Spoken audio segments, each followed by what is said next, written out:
My name is Domingo Zuniga, and today I will be talking about the team structuring within a hospital environment. The ratio of we's to I's is the best indicator of the development within a team.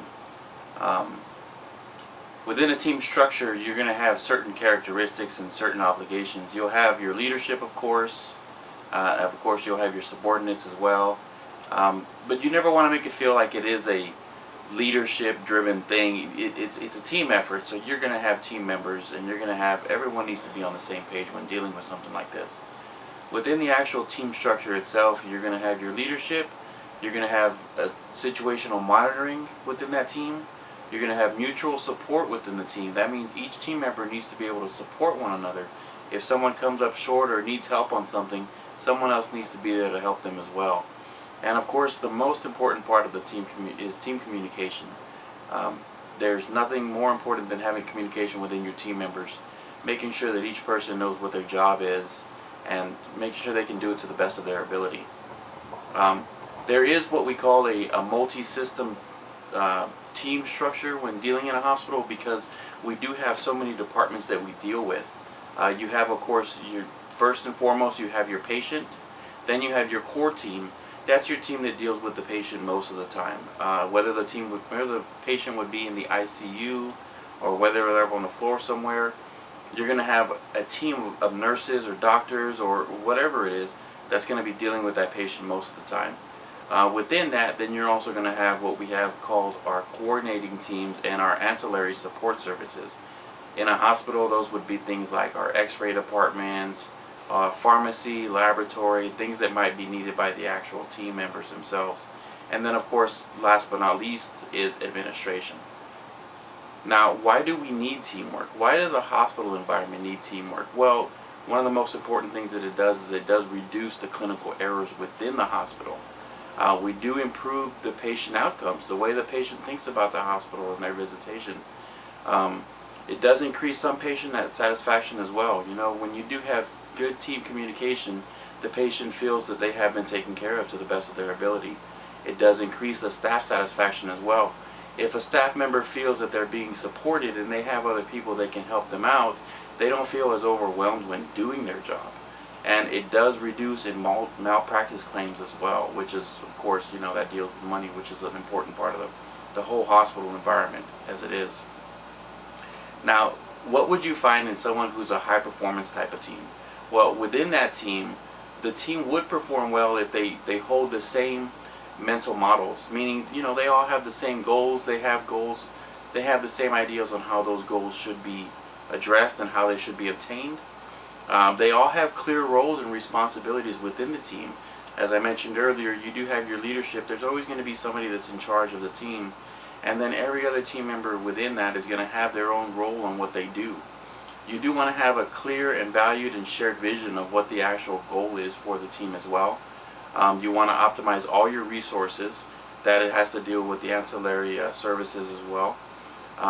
Strong team leadership. You need to have someone who can tell people if they do fall behind, you know, that they need to step it up a little bit and do what needs to be done. You do want to engage in regular feedback within your team to make sure that everything is going well and just kind of get a pulse on how the team is feeling. There's certain barriers that you find that make it hard for team members to actually perform really well together. There's always inconsistency within team membership. You know, not everyone's on the same page. Lack of time. Everyone has different times, different schedules. You know, it's hard to get a team like that together and keep them together. One of the greatest things that we find is the team members that you have are all the teams that's within the same shift that you have. In the hospital environment, we work, you know, 8 or 12-hour shifts.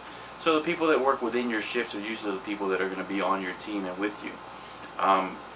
Lack of information sharing, that's always a big thing. Communication is a big key when dealing with teams. And not being able to share the information correctly, you know, can lead to a lot of problems.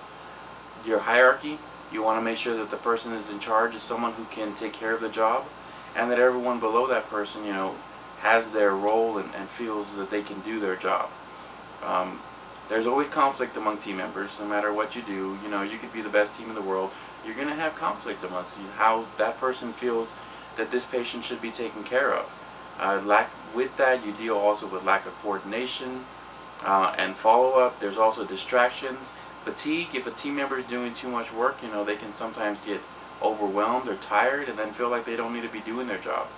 And most importantly, you need to have, because of a lack of a clear role of what your job is within that team, a lot of times people will fall to the wayside when it comes to stuff like that. So there's ways that you can actually take a team and adjust them into a better improving team, if you would. You want to take the single focus, a person that knows their clinical skills and says, I know my job, I can do my job, and turn that into a dual focus. That team member not only knows his skills, but he also knows the skills, his or her knows the skills of the actual clinic as well. What needs to be done around the clinic, how the clinic is run, not just what their part of that actual thing is. Another thing you want to do is you want to go from an individual performance to team performance. Under-informed decision making is another big thing. You want to make sure that these people are informed. They have the right information given to them before they make these types of decisions. Unbalanced workload, that was something I mentioned earlier. A team member could feel fatigued if they feel they're doing too much of the work. You want to make sure that each team member within the group has the same amount of work to be done. That way, it never feels like someone's doing more, someone's doing less. Self-advocacy, you don't want someone that has to fight just for themselves. You want to make sure you have some sort of mutual support within your team members. That they back you up and you back them up when needed. And of course, like I said earlier, individual efficiency. You want to go from an individual efficiency to a team efficiency. You don't want just yourself to look good. You want your team to perform well as well. So effective team members, a good thing about them is they're able to predict the needs of the other team members, which is a good thing, because once you've worked with a team for a long time, you kind of learn how to shadow and figure out what that person is going to be doing next. You want to provide quality information and feedback to that person. Engage in higher level decision making, meaning you have more of an education on what decisions you should be making, and also the information or the background to make those types of decisions as well. Manage conflict skillfully. If there is some conflict amongst team members, because you do have a good team, you should be able to work these types of things out without it elevating to a higher level, like administration, as I mentioned. And another thing is you will reduce the stress on the team just as a whole. When the team performs better, when there's less stress on the team, they just seem to do better. It's shown all over the place, all over. Anytime you have an effective team, the stress level within that team is not very high. So some of the actions that you want to take as a team member. You want to assemble a good team, of course. You want to establish a leader. You want to know who the leader of that team is. It's not going to be a dictatorship. It's just someone who, when there's questions that arise, that person needs to go to someone of higher authority and ask those types of questions. Or if for some reason the team falls short, that person would be the person that would be talked to about why this type of thing happened as well. You do want to identify the team's goal and what their vision is. What do we want to accomplish as a team, and we want to make sure that we're all on the same page when talking about these types of things.